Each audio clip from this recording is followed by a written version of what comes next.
اعوذ باللہ من الشیطان الرجیم بسم اللہ الرحمن الرحیم۔ حضرت محمد صلی اللہ علیہ وسلم سے جناب ختیجہ کی شادی کا واقعہ کچھ یوں ہے کہ ایک دن جناب ابو طالب نے محمد صلی اللہ علیہ وسلم سے کہا کہ اے محمد، میں تمہاری شادی کرنا چاہتا ہوں، لیکن میرے پاس اتنا مال موجود نہیں ہے کہ میں تیری شادی کر سکوں۔ چنانچہ حضرت ختیجہ ہر سال قریش کے کسی آدمی کو اپنے نوکر کے ساتھ مال دے کر بطور اجیر روانہ کرتی ہے۔ حضرت ابو طالب محمد صلی اللہ علیہ وسلم سے مخاطب ہو کر کہتے ہیں کہ آپ بھی جناب ختیجہ کا مال فروخت کر سکتے ہیں؟ اگر کر سکتے ہیں تو میں ختیجہ سے تمہارے بارے میں بات کروں گا۔ چنانچہ حضرت محمد صلی اللہ علیہ وسلم نے ہاں کر دی اور جناب ابو طالب جناب بی بی ختیجہ کے پاس پہنچ گئے اور کہا کہ محمد جو کہ میرا فرزند ہے وہ تمہارا مال فروخت کرے گا، کیا تمہیں منظور ہے؟ بی بی ختیجہ ہنسی اور کہا ہاں مجھے منظور ہے، اور بی بی ختیجہ نے اپنے غلام میسرہ کو حکم دیا کہ یہ میرا مال اب کی بار حضرت محمد صلی اللہ علیہ وسلم کی مرضی سے فروخت ہوگا۔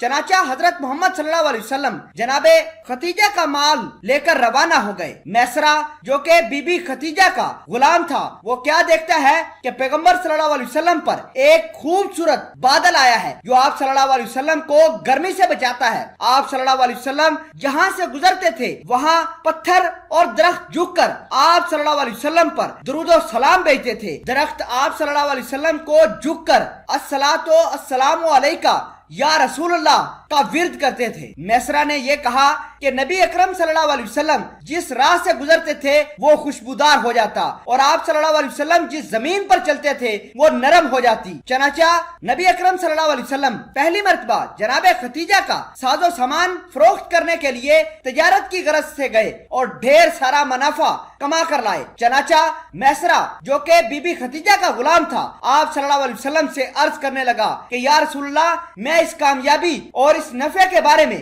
اپنی مالکہ جناب ختیجہ کو آپ سے پہلے پہنچ کر بتانا چاہتا ہوں۔ چنانچہ حضرت محمد صلی اللہ علیہ وسلم نے میسرہ کو حکم دیا کہ جاؤ، مجھ سے پہلے تم بی بی ختیجہ کے پاس پہنچ جاؤ۔ چنانچہ بی بی ختیجہ کے پاس میسرہ پہنچ گیا اور آپ صلی اللہ علیہ وسلم کی خوب تعریف کی۔ میسرہ نے بی بی ختیجہ کو بتایا کہ یہ پیغمبر ہے، کیونکہ راہبوں نے پیغمبر کے بارے میں پیشن گوئی پہلے ہی سے کر رکھی تھی۔ میسرہ نے بی بی ختیجہ کو بتایا کہ نبی اکرم صلی اللہ علیہ وسلم جب رستے سے گزرتے تھے تو پتھر اور درخت آپ صلی اللہ علیہ وسلم کو جھک کر سلام کرتے تھے۔ جس رستے سے گزرتے تھے وہاں پر خوشبو آتی تھی۔ آپ صلی اللہ علیہ وسلم جیسے جیسے زمین پر پاؤں رکھتے تھے وہ زمین نرم ہو جاتی تھی۔ چنانچہ میسرہ ابھی جناب ختیجہ کو حضرت محمد صلی اللہ علیہ وسلم کے بارے میں بتا ہی رہا تھا کہ ادھر سے سرور کونین حضرت محمد صلی اللہ علیہ وسلم اپنی سواری پر بیٹھ کر بی بی ختیجہ کے گھر کی طرف آ رہے تھے۔ بی بی ختیجہ جو کہ اپنے گھر کے چھت پر موجود تھی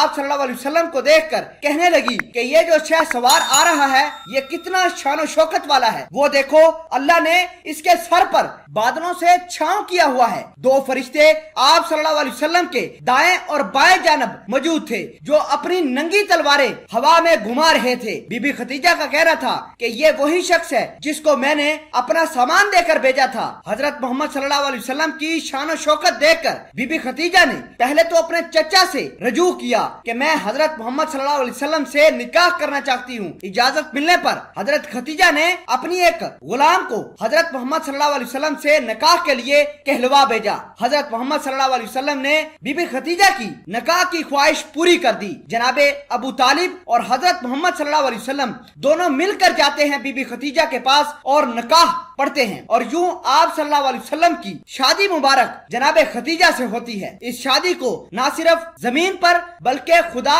اور اس کے فرشتوں نے عرش پر بھی اس شادی کی خوشی منائی تھی۔ اللہ پاک ہم سب کو اس واقعے سے سمجھ اور سیکھ لینے کی کوشش عطا فرمائے، آمین یا رب العالمین۔